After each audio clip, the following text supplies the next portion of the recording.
States. So think of that. We have 4% of the market, 13% of prescription drugs, and yet, Albert, I didn't know you were that violent. I'm surprised you're agreeing to this. I'm getting better. No, he's doing the right thing. Thank you.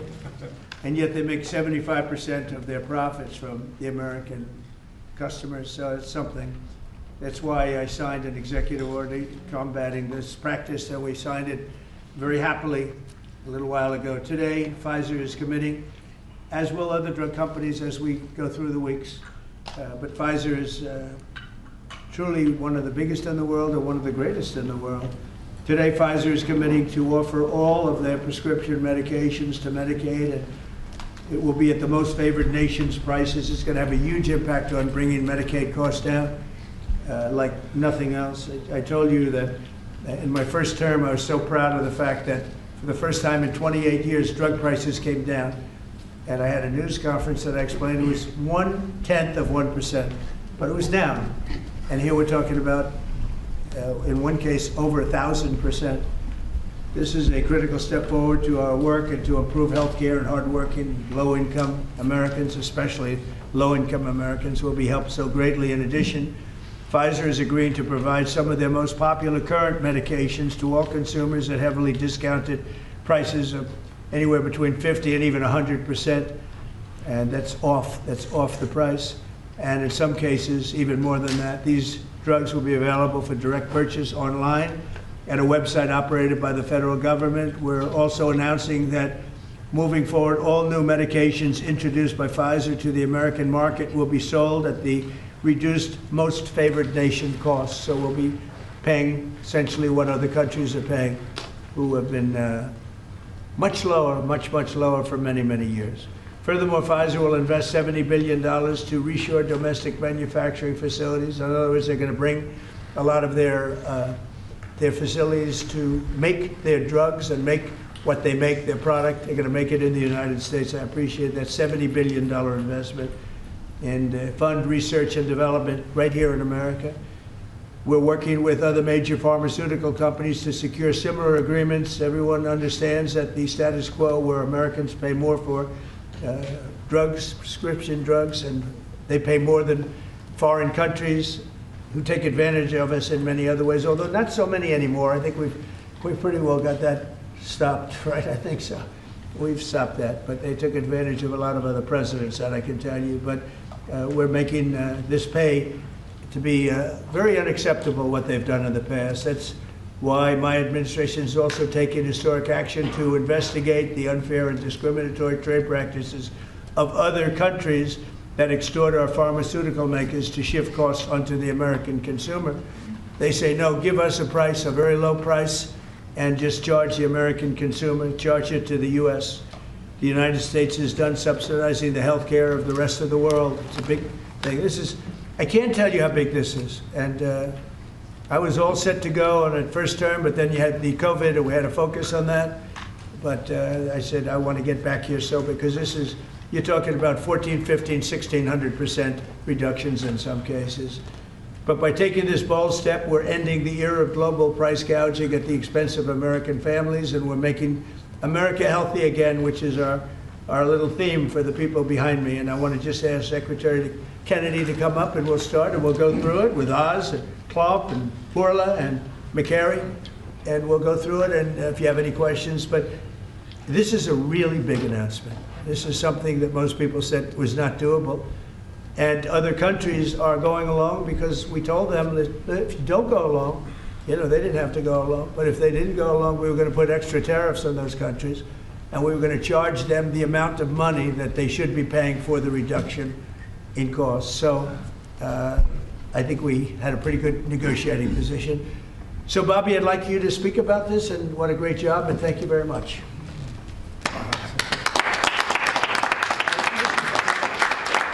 I'm going to start by thanking a couple of people who aren't up here, Theo Merkel, Dr. Heidi Overton, who played key roles in this negotiation and helped make this happen. And also Inma Hernandez, who's not up here, but John Brook and Chris Klump, who were the people who were negotiating, in some cases, I think including last night, 24 hours without any sleep. This would not have happened without President Trump's leadership. I told my son last night, we're all under secrecy about this, but I told my son late last night, a 27-year-old son, Connor, who's a very liberal Democrat, and I told him this was happening, and he just paused for a minute and he said, "Thank you, Dad, I'm so proud of you." Because this is something Democrats have wanted for 20 years, Republicans have wanted for 20 years. Everybody said they're going to do it. Nobody has even taken a step towards doing it. And the reason was because it was such a daunting task. And, you know, even all of the negotiators, you see, I also want to thank Howard Lutnick. This would not have happened without him. But even all of the negotiators here and all the people on at HHS and at the White House team, all we could see was all the reasons that this couldn't happen. Everybody had tried. Nobody could make it happen. And it was President Trump alone who, with his doggedness, his persistence, he saw this clearly in a way that none of us other, in its most simplest terms. Why are we spending more on this country than any other country? Why are we spending 75% of the revenues that come to the pharmaceutical industry? We're doing all the research, and everybody else is riding on our slipstream. And President Trump, I would say, harangued and harassed us to make this happen. I was getting calls at 11:30, 12 o'clock at night. "Oh, are you asleep? And you got to get MFN done." And at one point, Dr. Oz told me, "I can't take the president's calls anymore." I have a lot of reasons, my wife has a lot of reasons to say to me about different things that happen in my life. "Doesn't that give you anxiety?" And I say, "I don't get anxiety. This gave me anxiety." Oh, thank you, President Trump. It would not have happened without your leadership. This is real leadership. It's a president who has a vision and makes that vision happen. And I can't think of any other president of the United States who could have done this in our history. I'm very grateful to you. This is an extraordinary benefit to the American people. Thank you for your vision, President Trump, your bold action, your unwavering commitment to health and well-being of the American people. Never has a president stood up so bravely for the American people with respect to health care. And by the way, I forgot to thank Albert Burla. Albert and I have had a long history of antipathy and antagonism toward each other. But I have to say his leadership in this took tremendous courage. And he really created a template for corporate responsibility, for putting public health ahead of his individual interests. So I'm very, very grateful to you for that, Albert. Under the leadership of President Trump, the U.S. government is now acting as a tough negotiator on behalf of the American people. Today is about fairness, it's about equality, it's about giving hope to those who are trying to stay healthy, who are managing illness, and who are fighting for their lives. We refuse to make the most vulnerable citizens continue to pay an unthinkable price for the world's pharmaceutical breakthroughs, which we pay for. This policy is a shield for the chronically ill who have carried the burden of high drug costs for far too long. It's a signal to every American family that we're finally putting their health and financial security first. And it sets a new standard, one that says we won't write blank checks to the drug industry any longer. No family should ever be forced to choose between filling a prescription and putting food on the table. Americans should not be gouged paying 300 or 400 or 1,000% more than people in other countries for the exact same drug, many times manufactured in the same factory in New Jersey and sold in Great Britain for 1/10 the price that it's being sold for here. This week, and I was with some friends up in Martha's Vineyard, and an old friend, one of my oldest friends, his wife and daughter have a chronic disease. And that chronic disease last year cost $150,000 to treat. And the mother had to choose whether she was going to take that money and spend it on her or her daughter. And she spent it on her daughter. So she had to make that choice. It's a choice that no mother should have to make. We did a roundtable recently on drug prices. One patient spent more than $180,000 on one drug. One cashed in all of her savings and worked 3 jobs to make ends meet. One almost quit her job and moved to Germany to get the drug cheaper. Some looked at getting the drug on unsafe secondary markets because they could not afford it through the legitimate markets. Today, we begin to right that ship. For the mother trying to help her child get better, for a grandmother at the pharmacy counter, and for millions of Americans who want to restore their health. Today is about another promise made by President Trump and another promise kept by President Trump to the American people. And it's only just the beginning. This is all thanks to your unwavering leadership, Mr. President. Thank you. Thank you very much. Thank you very much.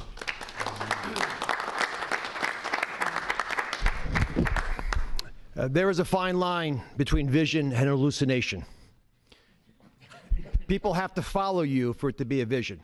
And President Trump, you made a lot of people following you, an idea that most people thought was not possible, even remotely. And when we have that shared vision, and I'll speak to some of the people who are involved in this process because it was incredible effort that gives me great pride to serve in this administration. And the fact that it did not leak is also an issue of pride for us because these were tough challenges. And Albert Bourla looks very calm up here and cat-like, but he is ferocious when you get him in a negotiating room. This is true for all the pharmaceutical companies that we are negotiating with. And Secretary Kennedy, my son Oliver, who I told about this deal as we was walking over here, is a Republican. And you know what he said? Thank you for making us proud. Because it's not just a Democratic problem, it's a Republican problem. This has not happened before. And it took a crusader like President Trump, with the support of Secretary Kennedy, Secretary Lutnick, I see the vice presidents here as well, just unwavering, dogged pursuit of change. And now I have to admit that I know the president has me on speed dial.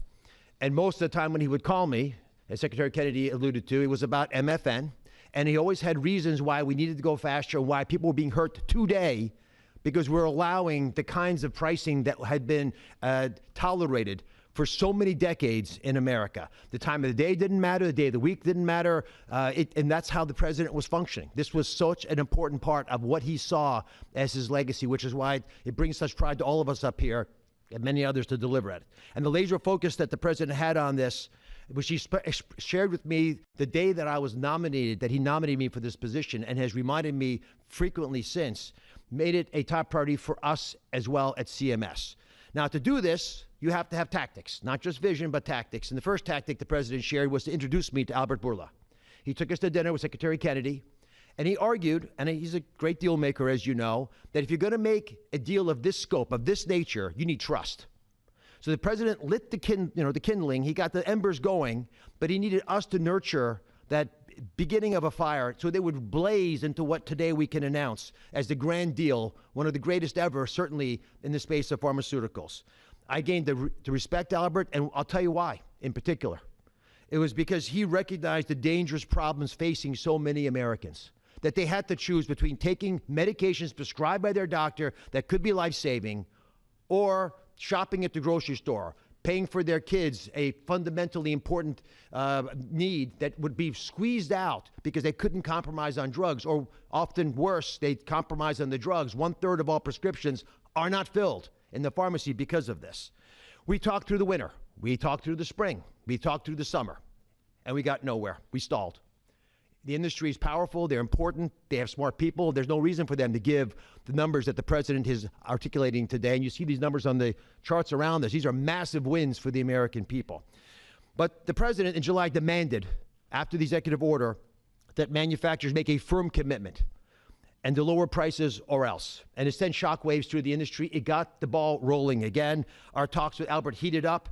But it wasn't until last week, if you want an inside story, it wasn't until last week that we made a major breakthrough. And our hardworking team embarked on a remarkable story that I think books will be written about, 24/7 nonstop with industry, with Albert, with his great team at Pfizer. And with this partnership, we began to deal with the fundamental challenges we have, which is protecting medical advances for the future while at the same time securing the prices Americans want today. We're going to continue to stimulate and strengthen innovation. That's what a great country does, and we are a great country with a great leader. We're going to protect the U.S. hegemony in R&D. We dominate the planet in discovering cures for illnesses. All those orphan ailments, all those remarkable advances, they come from research labs here with companies like Pfizer and other great ones in the pharmaceutical space. We're going to lead in the life sciences. We're going to lead in ideas.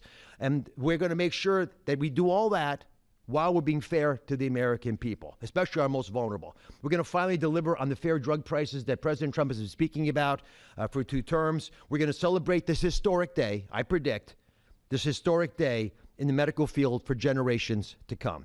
The heroic negotiators that I do feel compelled to mention, and Secretary Kennedy kindly also mentioned their names. Some of them can't be in here because they're busy negotiating future deals. Inma Hernandez-Delso, John Brooks, who's a deputy administrator of mine, Theo Merkel, who is in the back and tall and hard to miss with DPC, and Corey Enslin with the same group did a spectacular job, and Don Dempsey at OMB. Just wonderful human beings worked tirelessly to get this done. We were able to secure this first MFN deal, and the president touched on this, but we have much more to come.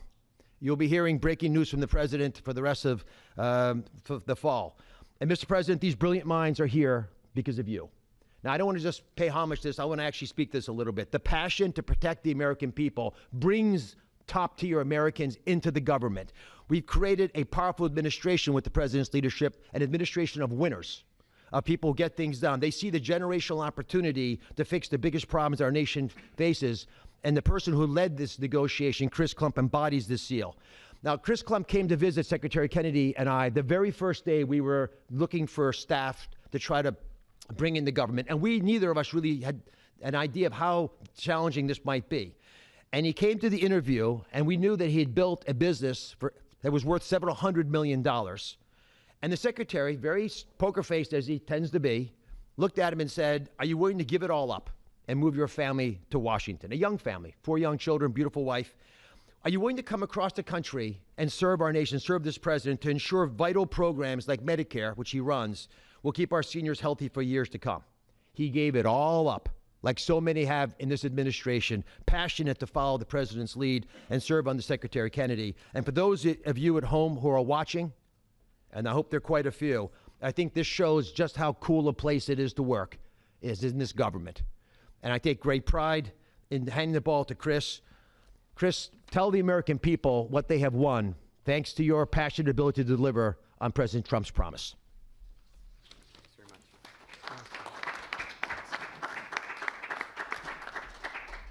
much. Thank you, Mr. President. You have enabled something that as recently as last night, nearly everyone has said was impossible. And Secretary Kennedy and Administrator Oz, thank you for having trust in us as a negotiating team to drive this forward on behalf of the American people. It is an absolute honor and privilege. And Mr. Borla, to you and to the team at Pfizer, you have taken a step that I think few appreciate, requires a level of courage to change something that for decades administrations have tried. And there was no incentive rationally for you to do, and yet you've done it because you recognized the opportunity to align your economic interest with the social interest of the American people, and we are grateful. Today is historic, as has been discussed. This is a major win in the battle for affordable health care and affordable drugs. As the president said, on average, we pay nearly 3 times what the rest of the wealthy world pays for branded pharmaceuticals. And yet we drive more than 50% of global R&D, 50% of revenues, nearly 70% of profits. It's unjust, it's morally unjust. And when this happens, we stifle innovation and we limit access for the most vulnerable people across the planet and in America who need these medications. And so the president directed us to make deals. That's what he does, and it's what we do. And all great deals, and this is a great deal, are rooted in principles. And this deal was rooted in the principle of fairness.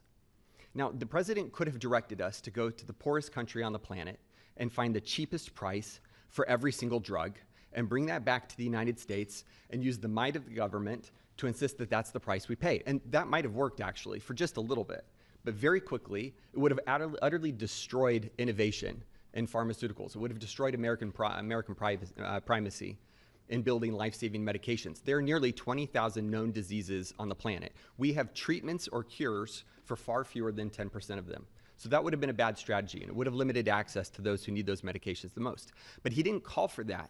He didn't call for 50% lower than the lowest price on the planet. What he called for was fairness. And that's a powerful principle, because we all grow up wanting to be on the right side of fair. And it allowed us to do what has not been done before, which is to call on manufacturers and ask them to be fair, and allows us to go to countries and ask them to pay their fair share in the battle against global disease. And that is the unlock for this great deal. Now, it's my privilege to talk just for a few minutes about the details of the deal. First, let's start with the definition of MFN. What do we mean by that? This is not made-up list prices that have often been quoted in prior administrations, stuffed with fees and rebates. We're talking about we start at net prices, after fees, after rebates, the prices people actually pay here, the prices people actually pay in other wealthy countries. We then index to a basket of countries, wealthy countries, across the world. And we go drug by drug, and we look for the lowest price, and that becomes the starting point for what an MFN price is in the United States. And then we've built this principles of fairness on 5 key pillars, as we've talked about. Number 1, as has been discussed, direct access for patients at TrumpRx, which is a site soon to be launched, available often at full MFN and in detours to purchase drugs more inexpensively at our neighbor. You do it from home, you do it a click. This is American ingenuity outsmarting the system. Number 2, the president was very clear to us and directed us to ensure that we secured the lowest prices for the most vulnerable Americans, those who are served by Medicaid. So we focused there first. So Pfizer will be putting virtually all of its portfolio of drugs at MFN prices available to Medicaid in the near future. This safeguards the program. This ensures that this program lives as a lifeline without undue burden on the taxpayer for those who need it most, for our vulnerable Americans whom we are charged morally to care for. The third principle is about future-proofing fairness. This is the idea that Pfizer has committed, as are other manufacturers, that they will not launch a new drug for commercial, Medicare, Medicaid, or cash pay markets at a price that is higher than the other wealthy world. Now, they are free to price their drugs wherever they want. These are not price caps. These are not price controls. They can price however they'd like. We're simply asking them, and they are committing not to undercut us in other countries. This is an essential principle. This allows us to retrain other countries to appropriately value innovation for their citizens, to appropriately understand what fair share means, to contribute global R&D. This allows us not to compromise access for those who need it most. And this is a powerful commitment.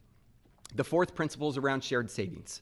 As our commerce colleagues and as our U.S. trade representative colleagues succeed in encouraging other countries to pay more for existing medications, a portion of that will go to fund additional R&D. And a portion of that will repatriate back to the United States to offset prices, lower prices further for Americans on those existing drugs. And the fifth principle, as discussed, with hats off to Secretary Lutnick and Ambassador Jameson Greer from U.S. Trade, is about Pfizer committing to onshore 100% of the value of all imports that it currently imports to the United States, thus ensuring that we seal our great American resurgence. If you're watching this right now and you have been looking for evidence that this is a president who knows and cares about you, who is fighting for you, who is fighting for every American, this is Exhibit A. This is not an empty promise. It's not platitudes. It's not lacking a plan. These are hard contracts with teeth, lowering prices now that we will all feel. These are the most significant, historical, substantive, mathematically quantified price reductions in the history of our country and modern-day pharmaceuticals. I cannot thank you enough for your leadership in enabling this to happen. It is an absolute pleasure. The president has showed us that the impossible can be achieved, and that is what's happened today. God bless America. With that in mind, it is my absolute pleasure to introduce Albert Bourla, CEO of Pfizer.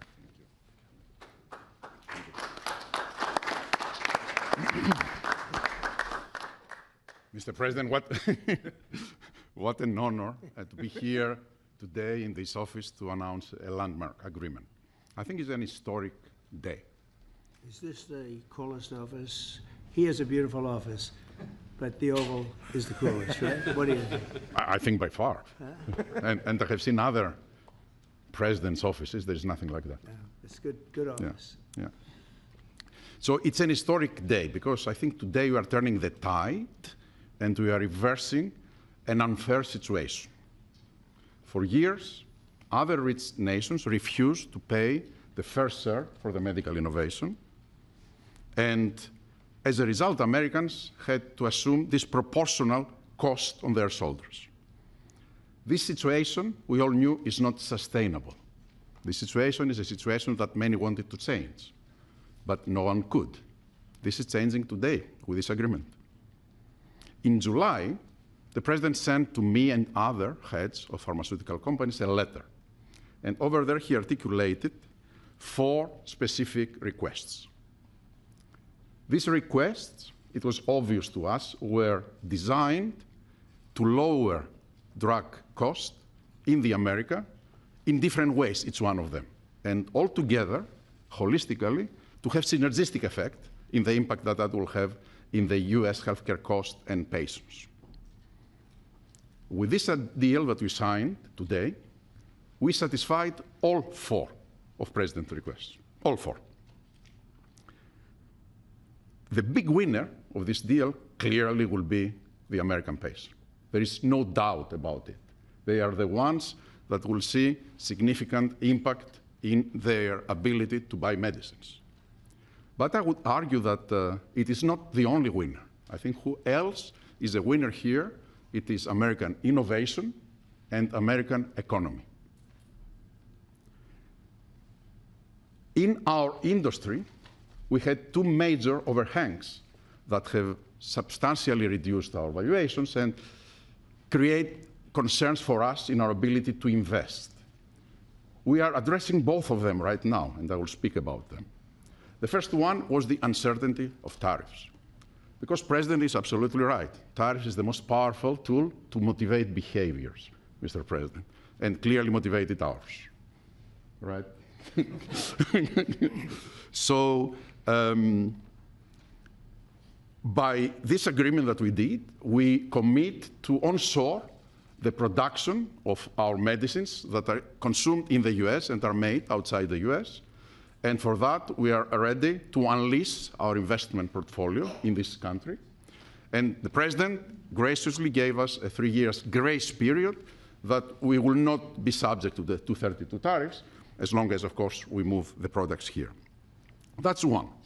The second overhang in our industry was this uncertainty.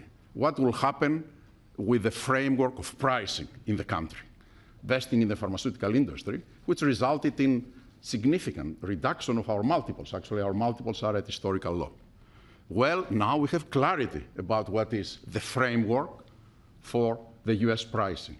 Read the letter of President Trump, read the 4 points, and this is the framework. And we will abide to that, and going forward, this is how things will be priced in the US and abroad. We are ready to invest, as the President also mentioned, $70 billion in the next few years from Pfizer in manufacturing and research in America alone. I really think this is an historical moment because also I can put that behind us and focus on the things that I want to spend my time, cancer treatments, to bring better obesity medicines, to bring better vaccines, to bring things that people value. And thank you for allowing us to do that. I want to thank Secretary Kennedy. I want to thank Secretary Latnik. Your leadership helped us to pull that together. You are the mastermind of everything, and without the brilliant way that you designed the whole thing, we wouldn't be able to make it happen. Blessings. But you were even more brilliant because you had someone in your team that he was the driving force behind everything. And I don't have words to thank you for your integrity. And it is what you have said. We created trust from day one. And that was the most important thing that allowed us to be able to pull very difficult negotiations. Of course, also I want to thank the US trade representative, who is also heavily engaged. And he's probably the first trade representative that I have seen that cares about our industry and cares to do something about unfair situations out there, but more than anyone else. Mr. President, I want to thank you, Thank you very much. For your leadership and, frankly, for your friendship. Thank you. Thank you. Albert, thank you very much. Great job. Great job. Thank you, Mr. President.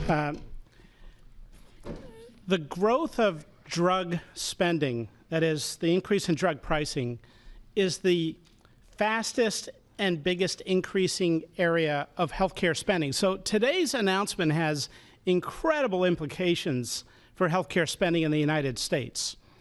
And today marks the beginning of the end of the Great American Ripoff.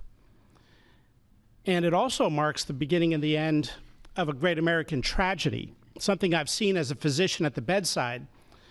Patients getting spun up into a financial rage, doing GoFundMe campaigns online, sending repeat reminders, asking people to donate, getting their churches to pass the offering plate from pew to pew, Sunday after Sunday, to try to get enough money to pay for a drug in the United States, a drug that's 5 or 10 times more expensive than the same drug in France or Germany or the UK. People get spun up, and it's a tragedy. Having cancer is hard enough. Getting spun up into a financial rage in order to try to get the money to pay for treatment makes it so much harder. 37% of people who go through cancer care say in the end that the financial toxicity makes them want to avoid or delay care in the future. That is, they're done with it. They're done with the system. That's how toxic financial toxicity can be. And for what? For what? So the U.S. can finance the R&D of the world? Well, that ends today, thanks to President Trump. So we want to see R&D. We want to see American pharmaceutical companies thrive. We want to see pharmaceutical companies that do business and manufacture in the United States thrive. At the FDA, we're doing our part. If you're going to equalize your price to that of other wealthy countries, we're not talking about Zimbabwe. We're talking about Germany, France, UK, Japan, other wealthy countries, the OECD countries. If you equalize your price, then we're going to put your future applications at the front of the line. A voucher to get a review in weeks has a market street value of about $500 million because every day is money when it comes to getting a drug approved. And so if you meet one of the president's national priorities stated very clearly, moving manufacturing to the United States, meeting a large unmet public health need, or equalizing your prices. We're the largest purchasers of drugs. We deserve the best prices. And so we're going to do our part. And if a generic company makes their drug in the United States, that application is going to move to the front of the line as well. And if you're going to build a plant in the United States, our FDA inspectors will walk through that plant during the construction phase, something never done before, so that it's ready on day one. So thank you, Mr. President, for your leadership. They said it couldn't be done, and here we are. Thank you. Chris, you may want to go up and just show one of the boards about how quickly the prices come down. And these are small examples. We're going to have it over 1,000% in some cases. You'll see that during the week. But we just picked out 4 at random, and you see the kind of numbers. Bobby and maybe Albert, good. We picked 4 examples, but I want to be totally clear. These are not the only 4 examples. And as the president mentioned, this is not the only agreement. It is the first. It's a historic agreement. There are many to come, and we're excited to talk about them. And that means hundreds and hundreds of drugs. We are not exaggerating when we talk about reductions of up to 80%. We give you 4 examples here, one for dermatitis. The new price at MFN results in 80% reduction to what's available today. One in postmenopausal osteoporosis, 85%. Migraines that affect so many Americans, 50% reductions. Rheumatoid arthritis, something my own mother struggled with, 40% reductions. This is about access. This is about ensuring Americans have access to life-saving medications. These are real prices. These are net prices. They're not made up. They're not funny numbers. Thank you very much. Great job you've done. Everybody here has been incredible. We've been standing here talking about the Make America Healthy Again a lot lately, and I think our meeting the other day was excellent on a thing called Tylenol. That was a very important meeting. I think that was a very important meeting. And this, in terms of pricing, it's going to be great for Medicare, Medicaid, Social Security. It's going to be great for everything because you're medicine costs are coming way down.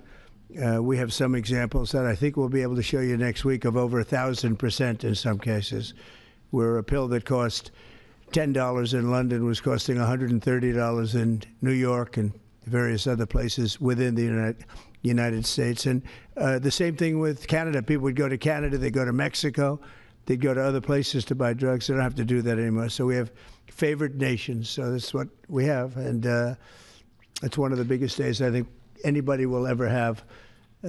We're talking about massive numbers, and the numbers are going to get even better with a little time. And I will say, Albert, I think that the drug companies are going to be the same. You're going to, you know, the world, we're really competing against the world, so they have more people. So we'll come down a lot, and the world's going to go up a little bit. And the end result is you're going to, I think, do the same business pretty much. Maybe you'll figure a way to do more business, I think, knowing you. But I think the drug companies, we're going to come down a lot, the U.S. The U.S. will come down a lot. But the world, many more people, is going to go up a little bit. And it equalized, and it's a great tribute. And I want to thank everybody up here. J.D., thank you for all of your help, too. And Howard, great, really great job. Thank you all very much. Do you have any questions? How about we focus on this? It's so big, let's focus on this. Mr. President, please give us a timeline. Yeah, Mr. President, first of all, this kind of goes along with your America First campaign promises for lowering health care costs. On a day that it seems like we're going into a government shutdown led by Democrats on the premise of providing health benefits to illegals, this seems to, your move here is a stark contrast to that.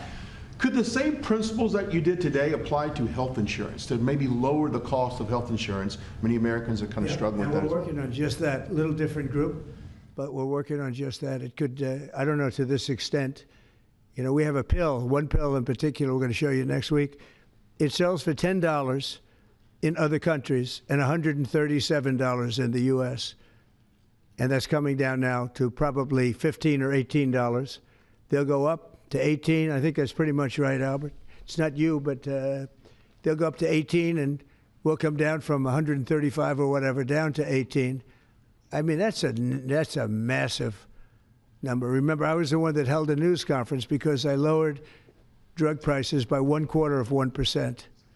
I think it was 1/8 of 1%, but it was the only one in 28 years that brought drug prices down for the year. But it was a very small number. Now we're talking about, you're going to see one over 1,000%. Look at these numbers. So, and this has a big impact, even on the discussion that we'll have with Chuck Schumer, who was here yesterday, along with a very nice gentleman who I didn't really know. You know who I'm talking about. The two of them came, and we had a good discussion, and we're going to see what happens. We're going to see what happens. But this has a huge impact on that, because these numbers are going to bring Medicaid. We talk about Obamacare. Obamacare is a failure. Obamacare is not good. It's there, but relative to other health care programs, it's in the lower 20%. It's not good. And I asked the Democrat representatives, what do you think about coming up with a better health care? This actually allows you to do that, because the cost of prescription medicine is a big, I guess, a very big, more than 50% the cost of what we're talking about. So we might be able to do something like that. This is one of the biggest news conferences from a medical standpoint that I think has ever been had by any administration. Yeah, please. I'm curious, where are the other companies other than Pfizer? Are you expecting them to come on later? They're all with us. And I was honored to have Albert be the first. He's done a fantastic job with, as you know, with the COVID. He did a fantastic job with a lot of things. He's a leader, and Pfizer is right at the top. You know, it's there. Eli Lilly has been fantastic also, your friend, my friend. And they're all coming in over the next week. We're making deals with all of them. And I said, if we don't make a deal, then we're going to tariff them an extra 5, 6, 7, 8%, whatever the difference is, and we'll take it that way. So we took away the advantage by the fact that we have tariffs.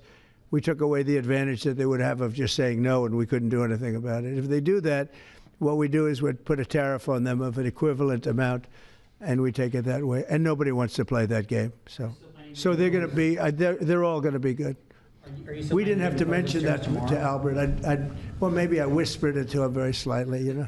We had to give ourselves a little bit of an advantage. But no, but the tariffs played a big role because they know that's what's going to happen. President Trump. You mentioned the tariff, the exemption of the 232s, but can you share a timeline for when we can expect the results of that 232 investigation? Let Howard answer that question, please. Sure. So while we're negotiating with these companies, we're going to let them play out and finish these negotiations because they are the most important thing to the American people. So we are standing by, helping, and working with them. But the driver of the 232 outcomes is our HHS team because, I mean, look what they've accomplished today. So we are on their side helping them, but that is the model that's going to drive.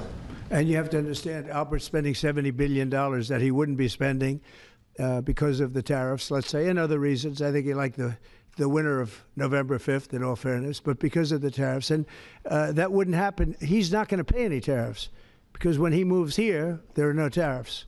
So he won't be paying tariffs. That's the beauty of it. If you move here, there are no tariffs. And we have over $17 trillion, Albert. Do you believe these numbers? So Biden had less than $1 trillion for 4 years. We have over $17 trillion for essentially 8 months. Pretty amazing. When will prices come down, Mr. President? When can America? Immediately. They're going to start coming down. Drug prices? Well, they'll be starting immediately. Yeah. Mr. President, can you speak to what impact you think this reduction in drug prices will have on midterms coming up? I think it's going to have a huge. I said, if we can pull this off before midterms, I've wanted to do it from the beginning, from my first day in first term. And we were doing so well. We had the greatest economy we've ever had. Everything was good. And then we're ready to do this, which is complex and big. It's a big change. But what happened is COVID came, and we focused on COVID. We focused on COVID very hard with Albert, with the other companies, with everybody.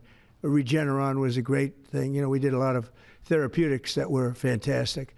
And so we focused on that. And I said, if I pull this off again, the first thing I'm going to do, and you know, we've been working on this for 8 months. This is a very big deal. This is a big shock to the system. But it's not as much as I said. They're going to go up. The world is going to go up a little bit. We're going to come down a lot. But now it's fair. We're going to be paying the same thing. Yeah. President Trump, in your first term, when you cut the price of insulin, Biden later came in and tried to steal credit for that. Do you worry that the Democrats are going to try to steal credit for these historic cuts? I really appreciate your question because I did. I cut the price of insulin down to $35. And the problem is with many of these things, and in this case it's going to be pretty quick, but oftentimes you'll do something medically because of the process, and it won't be seen for 2 or 3 years. That happened also with, I could say 4 different things, but just if you talk about insulin, so it was 200, 300, 500, and you couldn't get it, and I got it down to 35. And I said, I hope I win the next election because otherwise whoever wins is going to take credit for it. Well, what happened is we did win the election. We did great. But unfortunately, it didn't work out that way from a practical standpoint. And Biden, when I saw him get up and take credit for the $35 and even less insulin, that was 1,000% lower than what it was just previous. Boy, I tell you, I didn't like it. I didn't like it. So I did the best I could to let him know we did it, because we want to be given credit. But we are the ones that got insulin down to that number. And you're right, they tried to take credit for it. They had nothing to do. In fact, they didn't even know what happened. All of a sudden, the insulin price kicked in at $35. And they asked Biden about it. He had no idea what the hell they were talking about. But after they explained, and they didn't really explain to him because he was not capable really of understanding it. But when they went out and talked about it, they acted like it was a great feat by Biden. It had nothing to do with him. And it continues, and we'll get it down even further. But insulin was, people weren't taking it, I would imagine. They couldn't take it. God bless you, Bobby. I hope I didn't catch COVID just there. Don't you have Paxlovid? What is it? He's got Paxlovid. Give me a Paxlovid immediately. While Nancy Pelosi is ignoring what you're doing for the American people, she's going after your administration for cutting taxpayer-funded healthcare for illegal aliens. Last night, Who's doing that? Nancy Pelosi, she went on NBC last night, dropped a bunch of F-bombs, told Republicans to go F themselves. Has she lost her mind? We have done an unbelievable job medically. Just this, if you did nothing else, we've done a lot like the insulin, but just this, nobody can ever catch this. This is the biggest price reduction times, maybe 10 times, 15 times than has ever been given before. And this is going to have a huge impact. You know, as I said, Obamacare is not a good thing. It's been bad. And I'd like to make it better. I told them, I spoke to a lot of people, a lot of Democrats recently. I said, why don't we change it? We can make Obamacare much better. We could come up with a new system that would be much better, less expensive for the people and better. This is maybe the biggest breakthrough because, you know, when you're talking about the prescription drugs, that's a big part of it. So we're going to look. This is prescription, but we're going to be looking at that. We could come up and through this whole thing, you know, because I don't know, we'll probably have a shutdown because one of the things they want to do is they want to give incredible Medicare, the Cadillac Medicare, to illegal immigrants. And what that does is it keeps them coming into our country, and like they do in California. And no country can afford that. No country. And we have the border stopped up. We have it closed. We have nobody for 4 months. Zero people came in. That wasn't me. That's by the authorities who happen to be liberally oriented. But just think of that. We have people offering health care to people all over the world that they can't afford to pay. And that's the Democrats. And what that does is it brings people into the country because they want to come in for the health care. But no country can afford it, and they can't afford it. So we cannot allow them to charge tremendous amounts of money for health care for people that aren't even citizens. And in many cases, they come in from prisons, jails, and mental institutions. And we can't let that happen. So we have a big fight over that. We have a fight over open borders. They still want open borders. We're having a fight over men and women's sports, if you believe it. You would have thought they would have learned that it's not a good issue. And we have a fight in transgender, as you know, transgender for everybody. And that, when you talk medically, that's a lot of money, too. That's a lot.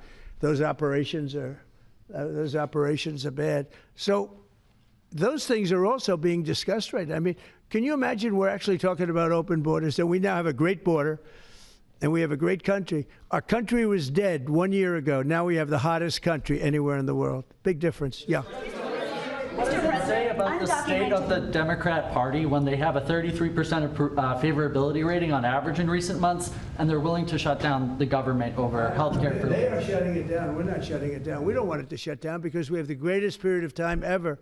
I told you, we have $17 trillion being invested, so the last person that wants it shut down is us. Now, with that being said, we can do things during the shutdown that are irreversible, that are bad for them and irreversible by them, like cutting vast numbers of people out, cutting things that they like, cutting programs that they like.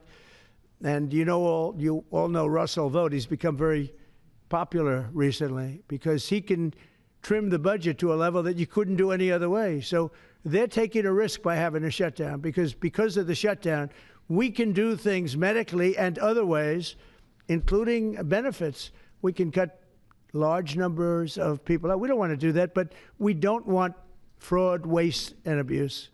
And, you know, we're cutting that. But they want to have illegal aliens come into our country and get massive health care at the cost to everybody else, and we don't have it. And that's I would say, the number one reason that they want to strike is to get illegal immigrants health care. And, you know, Gavin Newsom wants that, too, in California, and it's destroying California. We can't have that. We're not going to let it happen. Do you have a plan for dealing with drug companies that are responding to MFN only by raising prices overseas as opposed to lowering prices in the U.S.? No, they're responding. I understand that question very well, but they're responding by lowering prices. They're helped by lowering prices. You know, there's a price at which they can't sell, and they're helped by lowering prices. In the case of Albert and in the case of Eli Lilly, the fact is our prices are coming down massively. You see, that's just a few of the basics, but they're coming down much more than that with many drugs, and over 1,000%. Think of that, over 1,000% reduction. And we'll show you that next week because we have some of them on the board next week where you have over 1,000% price reduction. No, what's going to happen is you're going to have the market will kick in. This way, the market kicks in. The other way, it was just basically, it was just a form of control. You were stifling the market. Yeah. At this point, is a shutdown inevitable? And how would you describe the negotiations with Democrats yesterday? Are more meetings scheduled? So nothing is inevitable, but I would say it's probably likely because they want to give health care to illegal immigrants, which will destroy health care for everybody else in our country. And I didn't see them bend even a little bit when I said we can't do that. Okay? Can I ask a question of Dr. Oz, Administrator Oz? If there is no deal reached on the Obamacare subsidies with the Democrats, is there anything that CMS can do to lower those, or to mitigate the increases of those Obamacare subsidies? Not really, but we have time. We have time till the end of the year to make the changes I know the president is evaluating, but we should have a clean continuing resolution, get past this budget process as it has happened so many times, and allow the president and leadership some freedom to be able to put some good ideas in front of the legislative bodies. Mr. President, undocumented immigrants. We actually do have time for that. Not eligible for the health care subsidies that Democrats are demanding. So can you clarify, what are you talking about when you say Democrats want to protect their health care? So when an illegal person comes in, a person who came into our country illegally, therefore breaking the law, and look, we all have big hearts. I have a bigger heart than you do. They're all breaking the law, and they're coming into our country. And we just, as a country, cannot afford to take care of millions of people who have broken the law coming in. We want them to come into our country, but we want them to come in legally. Now we have a strong border, very strong border, thanks to Christie and Tom Homan and the whole group. They've done an amazing job at the border. I mean, we had a border that was reckless. We had a border that was a disaster. They were coming in by the millions. I say 25 million people. You're saying less, but I say 25 million people came in illegally. And no system can take care of the health care of all of those people that came in. Now, a lot of them have gone out. We have over 11,000 murderers. We got many of them out. Many of those people have been taken out of the country, brought back to where they came from. In some cases, put in prison because they're so dangerous. We don't want to take them out. We have to watch them. We don't want them coming back. But if you look at what's happened in Washington, D.C. right now, it is such a place. I just drove through it. And it's clean and nice and beautiful, and people are walking around and they're not afraid of being mugged. We haven't had murders. We haven't had anything happen in a long time. It took us 12 days to make it very good. It took us 20 days to make it beautiful.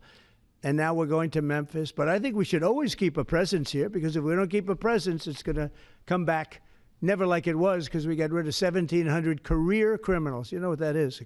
One career criminal can give you a lousy reputation for danger, because they commit many crimes a day in some cases. But Washington, D.C. is an unbelievable example of what can happen. And now we're going, as you know, to Memphis, which was very similar to Washington, very dangerous. And we're there, and we're working along very well with the governor, the mayor. A lot of these Democrat mayors, you know what they don't want to have us do well, because if we do well, it makes them look bad, and they shouldn't feel that way. If I were a Democrat and I was a governor or mayor, I'd be calling Trump. I'd say, get your troops over here, just help, because the mayor of Washington is getting a lot of credit for what we did, a lot of credit. But the beauty is, isn't it nice, seriously, you walk down the street, you're not going to be mugged, you're not going to be hit. We had a meeting about 3-4 months ago, and I was saying to the media, how many of you people have been threatened or mugged or accosted during your walk to the White House? And they said, we don't walk to the White House anymore. But the answer was, remember, Brian, almost everybody's, look at this guy. They even attacked this big, strong guy, right? Didn't you get attacked? Did you? But yeah, just take a look at the other guy, right? What happened to the other guy? I don't know. Those other guys are pretty tough. They're tough with a gun in their hand, right? And yeah, you were hit pretty hard. But almost everybody was. And now, nobody. Anybody been accosted in the last 3 weeks? If I would have said that 6 months ago, half the hands would have been raised out. No, we have a very safe city now. The country's going to be safe. We're doing one at a time, and we'll be going to Chicago. I told you this, sir. Union Pacific, head of the railroad. He knows this country very well. Started off as a very low-rung employee of the Union Pacific. He's now chairman. He came to me and he said, sir, save Chicago. It's a great city. It's going down fast. They had 11 people killed over the last couple of weeks. 11 people killed, 48 shot. That's not a city. It's a war zone. There's no city in the world like that. And then we have to listen to this Pritzker get up. I know him well. They threw him out of his business, and the family threw him out of the business because he's a loser. But we have to listen to Pritzker get up. He should call me and say, get the troops in. You ever hear that? 11 people over a week and a half killed. And I think it's 48, when you add it up, 48 people shot. And then I have to listen to a governor say how nice it is. It's a wonderful experience. Now, what is a wonderful experience is D.C. People are eating in the restaurants. They just opened 2 new restaurants, which hasn't worked in years. And we had it pretty good 4 years ago. We were just getting ready to do this, but we did it right. And, you know, we have a big victory in the Supreme Court. It's called merit. And so that includes the military. Our soldiers, did you see what they look like? These guys, they look like serious soldiers. They weren't playing games. And they went in there and they did a fantastic job. And Washington, D.C. is now a beautiful, safe city. The restaurants are thriving. The people are walking down the street holding their husband or their boyfriend's hand, and they're not worried about being raped or mugged or shot at. And it's been an amazing thing. And we'll do that in every city. We'll do them sort of one at a time. We'll do a couple at a time. And we have a tremendous force because, as you know, in recruitment numbers, when we put out, 2 years ago, when Biden would put out recruitment, nobody would join. Nobody wanted to be in the military. Nobody wanted to be police. It was just announced this morning. You probably saw my speech over with the military, with the generals, admirals. Record numbers of people signing up for the Navy, the Army, Air Force, Marines, Coast Guard, Space Force. I love Space Force. That was my baby. But we have record numbers of people signing up, and that includes police department, fire department. So, you know, it's been an amazing thing. Well, we're going to have another meeting next week on this. We have another great company coming in, similar kind of numbers. But we're going to show you some 1,000% drops in prices. There has never been anything like this in the history of medicine, and it's an honor. And Albert, I want to thank you, and I want to thank everybody behind me, because you are a great team. We have a great team. Everybody says you have a great cabinet. It's a great team. So thank you, Bobby. Thank you very much. Thank you, everybody. What's the company next week? Let's go. We have an update on IVF. Thank you, Brad. Thank you, Brad. Weight loss drugs? Thank you, Brad. Are the weight loss drugs? Weight loss?